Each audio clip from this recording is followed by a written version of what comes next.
What's up, Disrupt Nation? My name is Anthony Delgado, and today we have a special guest. Raul is a family man, an entrepreneur, investor, and mentor to other entrepreneurs. Raul, thank you so much for being on the show, man. My pleasure, man. My pleasure. Can't wait to share some more insights, brother, with your community. For sure. So you, an entrepreneur, you started out in real estate. Now you're doing a lot of new exciting things. But before we jump into the future, let's talk about how you got started. Like, what was your first introduction to entrepreneurship, like as a kid growing up? Man, I think that I've been an entrepreneur since I was maybe 11 years old, hustling T-shirts, buying it from the Bronx and selling it to the kids here in Connecticut.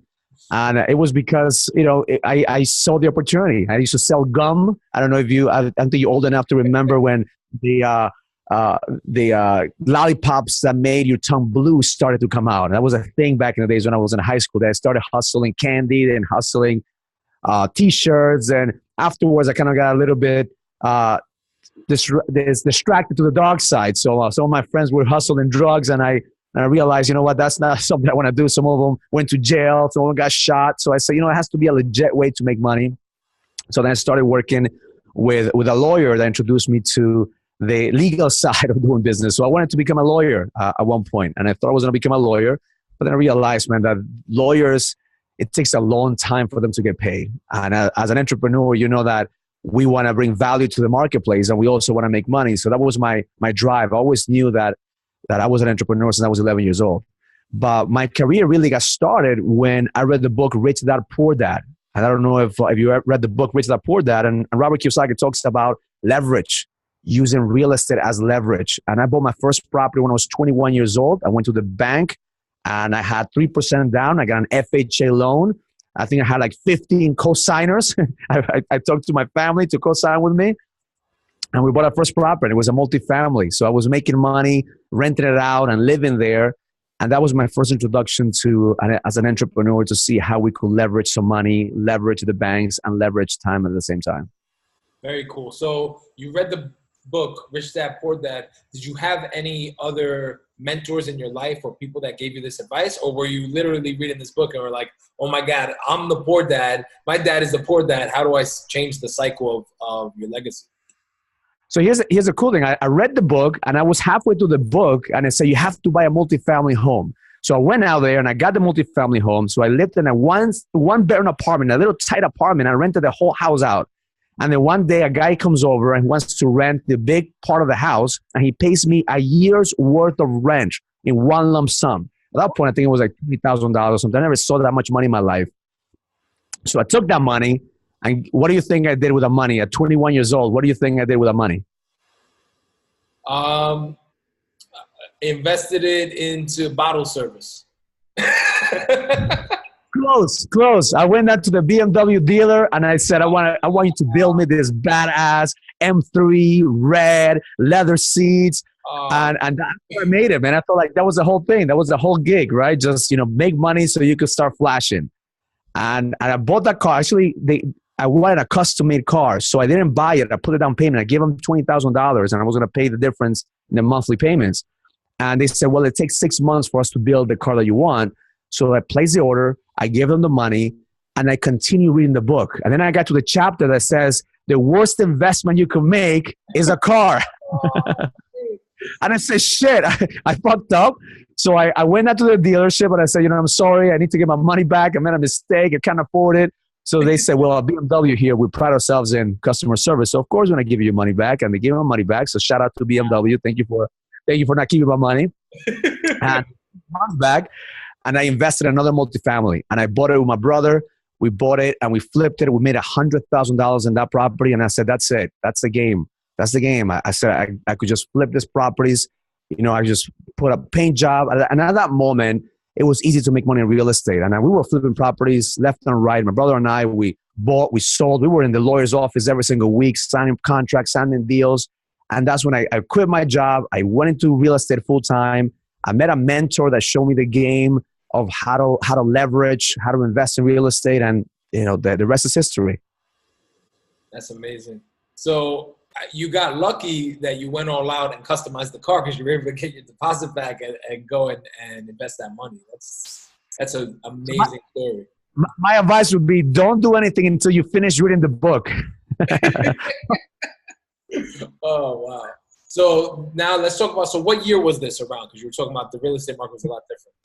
So yeah, so I was 21 years old. I think it's like 2001.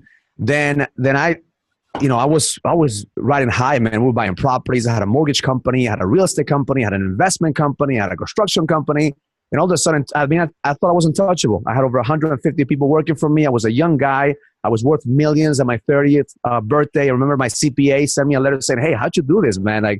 In such a short period of time, you're able to create millions of dollars worth of wealth."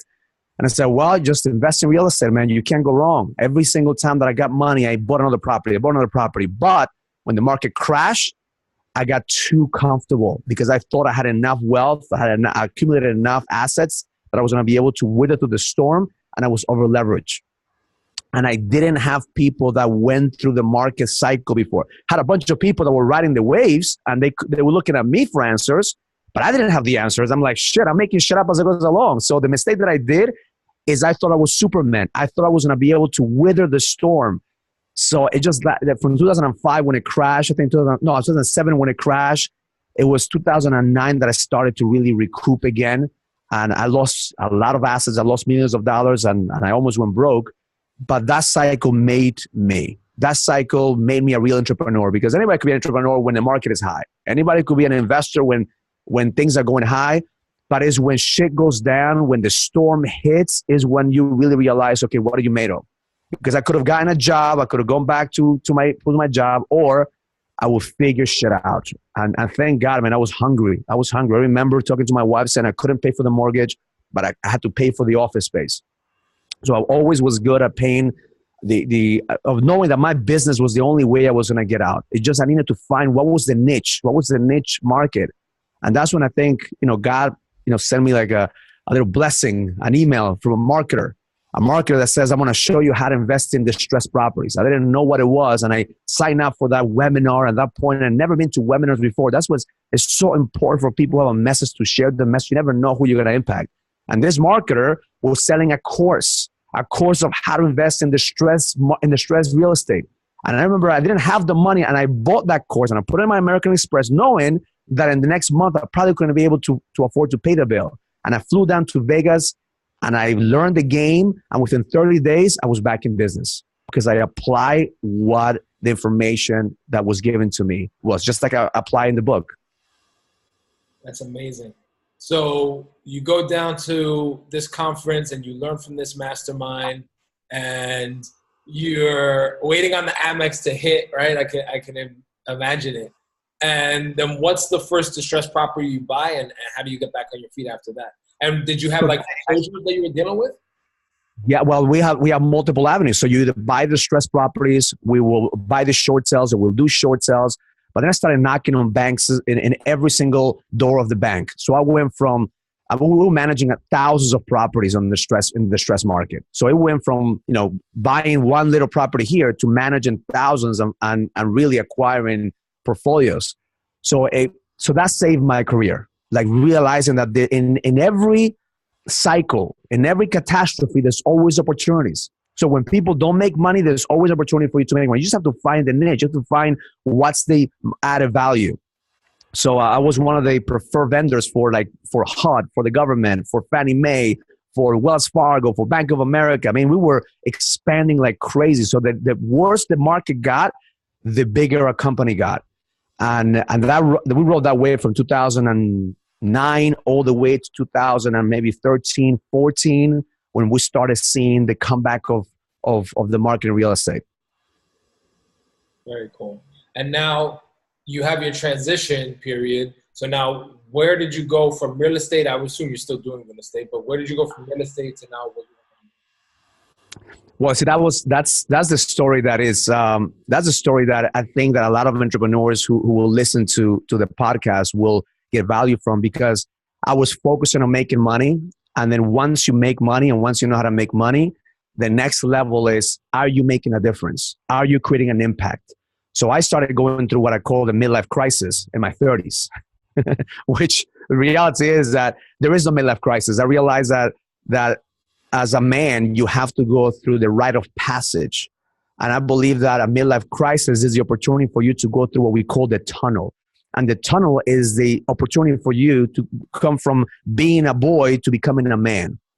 And I think we don't have enough of that right now in our culture because, back in the days, Anthony, if you wanted to become a leader of your tribe or a king in the community, you had to go and kill the wolf in the wilderness, right? The tribe would say, here, take the knife and go fucking kill the wolf. And if you kill the wolf and you come back alive, then you are entitled to lead, right? You have what it takes to lead.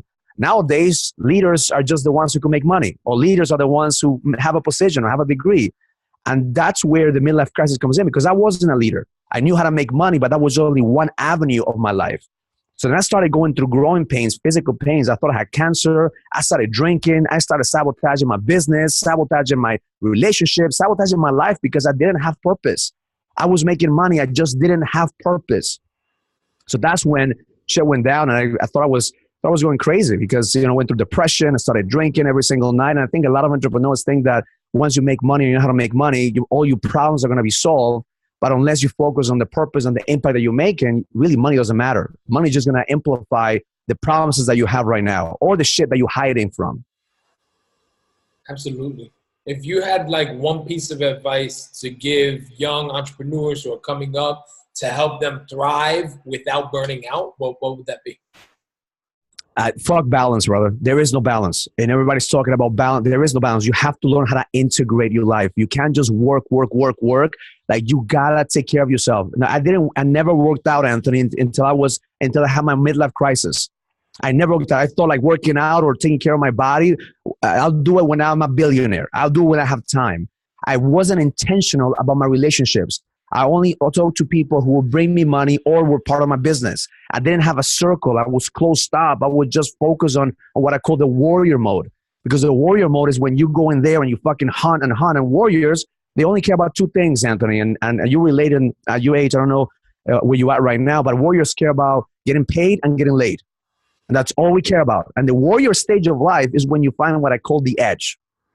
You have an edge. You have to develop that edge, and that's a good cycle. When you know how to make money and you want to get laid and get paid, that's a cycle. But you can't live on that stage forever.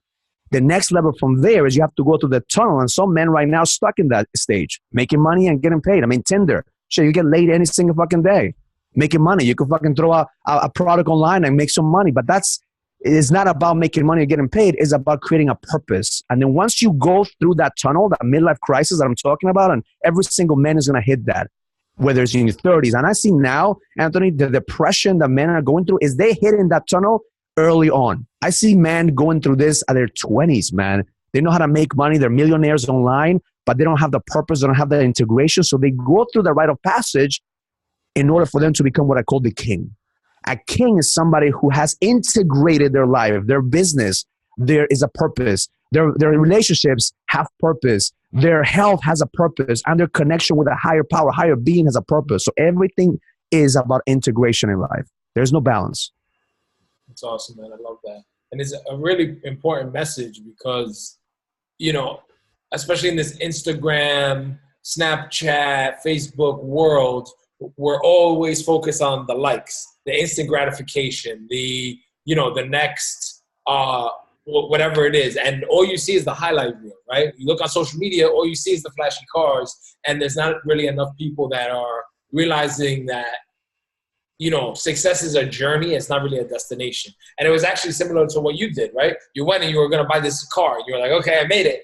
Boom, I can afford the car. But it's not about the car. It's about the journey of building an organization, empowering others, and sharing your gifts. So I really love that. So here's what I think, I believe, Anthony, that you really don't know if you have that edge, because my program is called The Edge, right? And we talk about having the edge or having an edge. You really don't know if you have that edge, Anthony, until you lose something that you think that that's what makes you.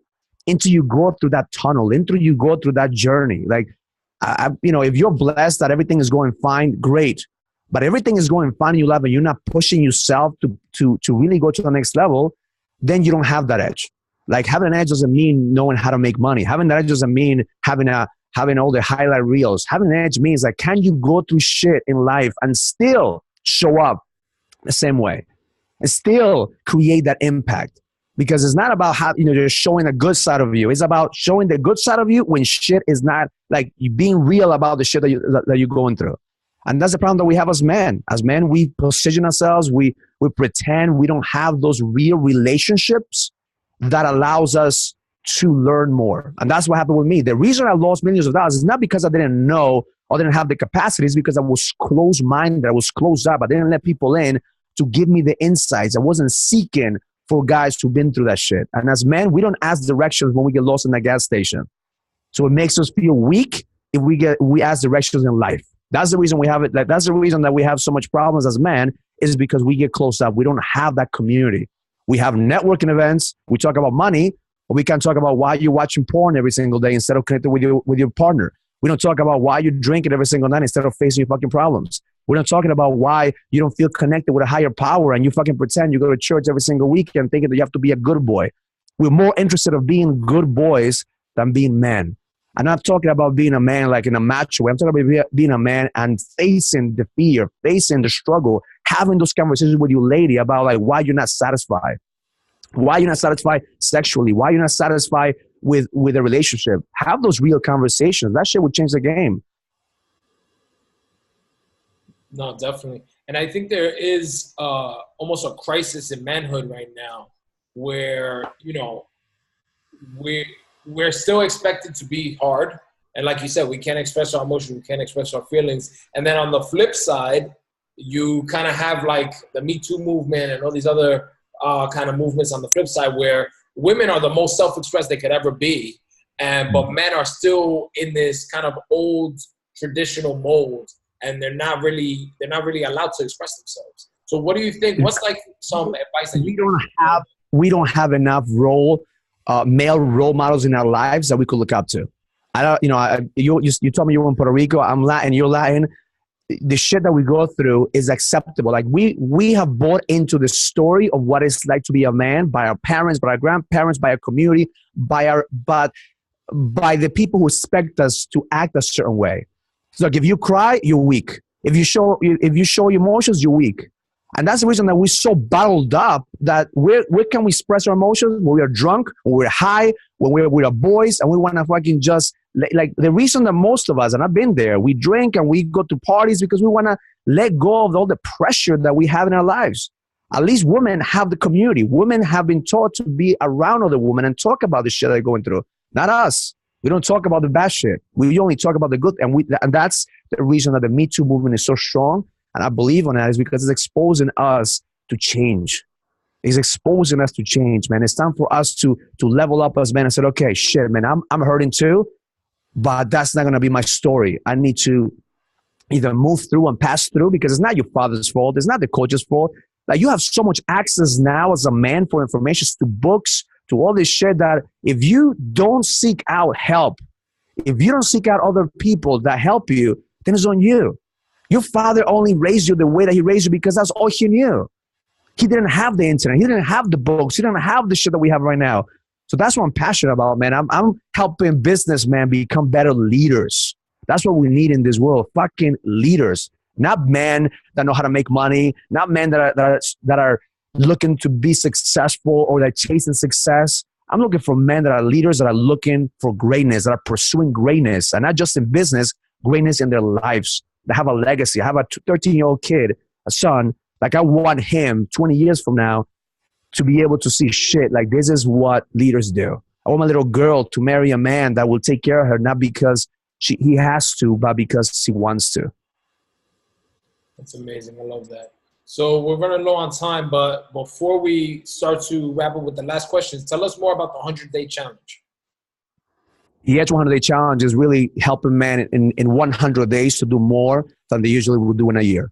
So my niche market is men from 35 years old to 55 years old, established businessmen that really want to integrate everything into their lives, their business, their marriage, their connection with a higher power, their health, and they're tired of trying to look for balance. I don't believe in balance. So in 100 days, we take them through a process and a system, through a software that we have, through a community, through, holding them accountable through experiences, through a boot camp. Actually, the reason I have so much energy right now, Anthony, is because I just finished a boot camp yesterday, and we took a group of men that, most of them are running 7-figure businesses, and we took them to an experience. So in 3 days, they were able to accomplish more than they will accomplish in months, and have a clear plan to get shit done. I don't believe in motivation. I don't believe in, in just consuming information. I believe in execution. That if you execute, even if you fail, you learn. So my job is to teach men in 100 days to do more than they will do in a year, and live your life 100 days at a time. And that's how you compound time. That's amazing. So you create this 100-day structure, and then you're not really getting burnt out about the 5-year goal or the 10-year goal. You're taking it 100 chunks at a time, 100 days at a time. Yeah, because you never know who you're going to be. I mean, 5 years, I don't even have a 5-year plan. I have a vision, but I don't have a plan. I have a 100-day plan right now, which I'm execute. And then once I execute, I know what to do to create the next 100 days. And then the moment that I start seeing what I need to adjust, we adapt, we adjust, and we execute again. So it's kind of, instead of creating this dream that one day we live in on today, we execute on today, because today is the only day that matters. Love that. If you could be remembered for one thing, what do you want your legacy to be? I want my legacy to be my kids to know that their father made a difference. I want them to feel proud, and in my last days for them to say, like, my dad gave it everything he fucking had, and he didn't leave nothing in the fucking table. That every single day he lived to the fullest, he loved to the fullest, he played to the fullest, and he lived with no regrets. That's awesome. I love that. Last question. What does disrupt mean to you? Disrupt means being different. Being different. And I think that we all need to disrupt our lives at one point or another, because it gets boring sometimes. And the moment that it gets boring, that means you get comfortable. So you constantly need to disrupt your life to get out of your comfort zone so you can fucking grow. Because that's what our whole purpose in life, Anthony, is not to make money or to have success. The whole purpose of life, our experience, is to expand as human beings, to fucking grow. And we can't grow unless we disrupt ourselves. Don't wait for the market to disrupt you. Don't wait for life to disrupt you. You create that disruption intentionally so you could grow. That's amazing. That actually is the name of our next mastermind. It's called Disrupt Yourself. It's a 2-day boot camp where we focus disrupt yourself. Disrupt you is the first day, all about yourself, and disrupt your business the second day. And like you put the nail on the head. It's like change, right? How do we kind of get off of autopilot and actually make a change for the better? Because if not, you're going to wake up 100 days later and you're not going to make any progress, right? And here's the reality. I mean, most people, don't have a 100-day plan. Most people have a 12-year vision, a 12-year plan. I mean, a 12-month plan, but they don't have 100 days. You ask anybody, where you're going to be 100 days? They won't even know. 100 days at a time. And if one thing that your community could take away from this, what I would like them to understand is that life is going to punch you in your fucking face. You better learn to take the punches and continue to move forward. As an entrepreneur, the biggest blessing that you could have is failing, because once you fail, you know that you could become better. And the second thing is 100 days at a time. If you live your life 100 days at a time, you will give everything you have, but you don't have to wait for that one day. There is no one day. Success is not about one day. Success is about today. Awesome. I love that. Thank you so much for being on the show and sharing your passion and your insights. If people want to connect with you on social media and they want to learn more about the 100-day challenge, where can they go? They go to the nextlevelexperience.com. We actually have a leadership summit coming up in February 25th, 26th here in New York. You go to my Instagram, Raul Villacis, Raul THEHEDGE. The nextlevelexperience.com is probably the best website. You could fill out the application there, and we'll send you an invitation to come to the leadership summit that we have. We'll have businessmen that are going to talk about preparing themselves for the crash, because the crash is coming, Anthony. The storm is coming. And that's where we're going to see a lot of entrepreneurs really being tested. My intention is that every single entrepreneur gets ready for the biggest opportunity in their lives. It's amazing. Raul, thank you so much for being on the show. And we're going to put all those links down in the show notes. And yeah, I'll see you soon. Awesome, brother. Thank you. I appreciate it.